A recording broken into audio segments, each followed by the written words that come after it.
Halo semuanya, Assalamualaikum warahmatullahi wabarakatuh. Salam sejahtera bagi kita semua. Semoga kita selalu dalam keadaan sehat dan baik-baik saja. Amin.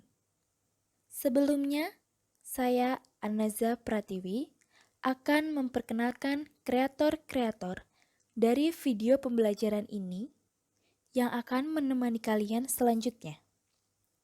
Yang pertama, ada Egy Marta. Kemudian ada saya sendiri, Anaza Pratiwi. Lalu ada Joanna Isabel, Firsa Ayu, serta Sean Agustinus. Video pembelajaran kali ini berjudul Peluang dari Berkembangnya Asuransi Syariah. Selamat menikmati.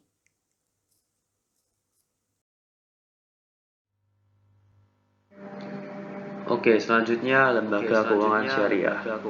Lembaga Keuangan Syariah merupakan sebuah lembaga keuangan yang prinsip operasionalnya berdasarkan pada prinsip-prinsip syariah Islami, yang secara operasionalnya harus menghindari riba, maisir, dan gharar.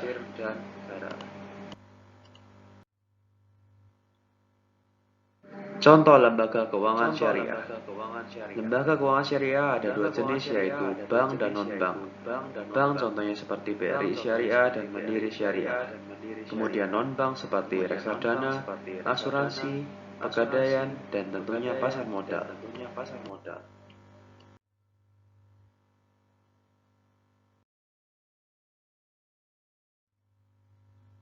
Asuransi syariah.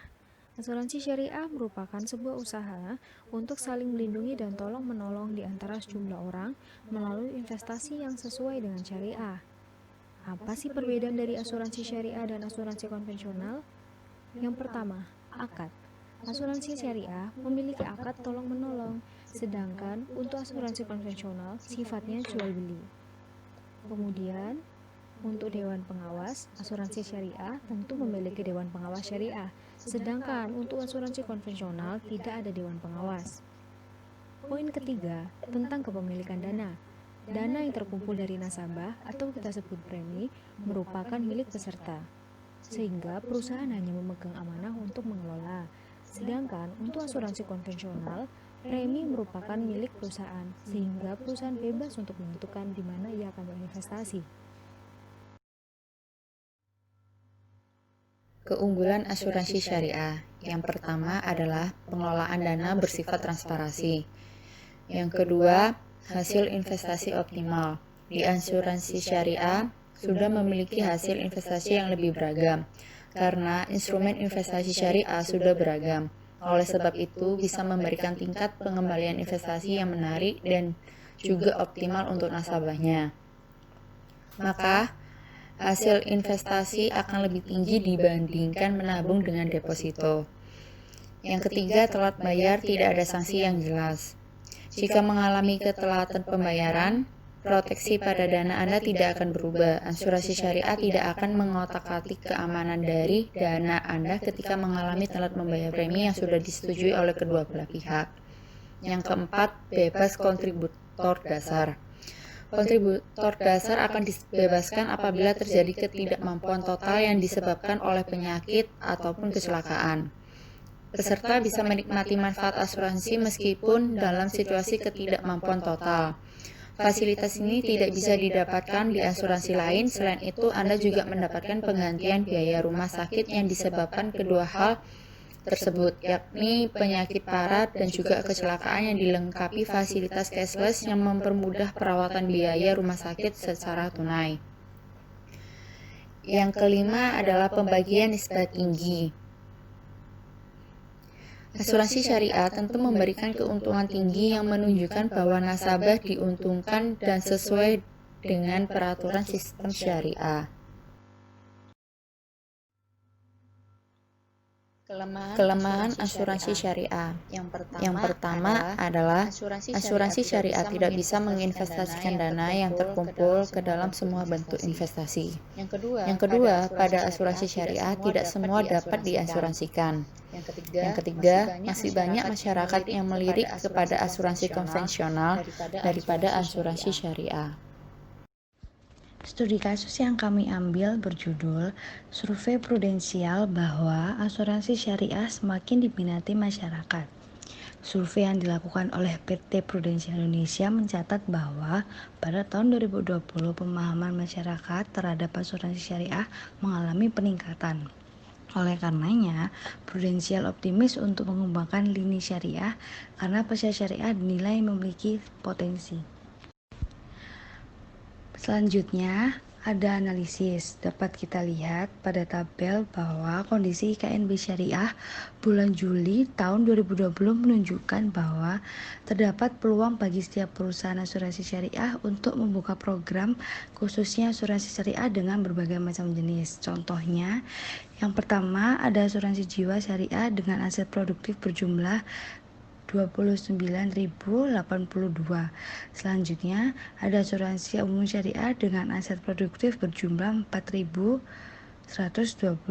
Dan yang terakhir, ada reasuransi syariah dengan aset produktif berjumlah 1.602. Ide generasi milenial untuk perkembangan asuransi syariah di Indonesia.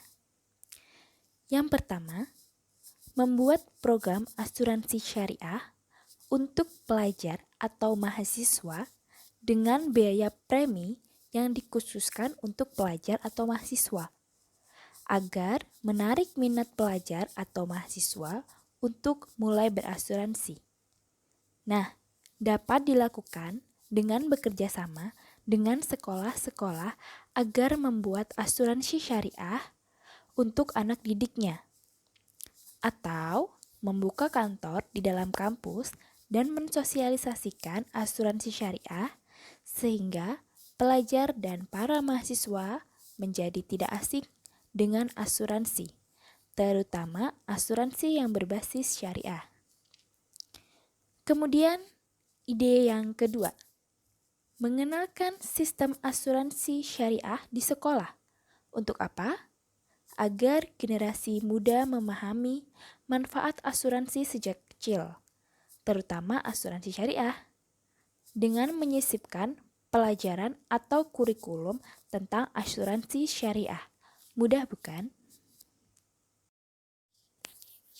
Yang terakhir, mensosialisasikan jenis-jenis asuransi syariah serta manfaatnya kepada masyarakat melalui kegiatan yang nyata yang melibatkan masyarakat secara langsung. Bisa dengan cara, contohnya bekerja sama dengan perusahaan atau industri kecil seperti UMKM agar mereka mau mendaftarkan karyawannya untuk berasuransi secara syariah. Baik, itulah dia video pembelajaran dari kami. Terima kasih telah menonton dan sampai jumpa.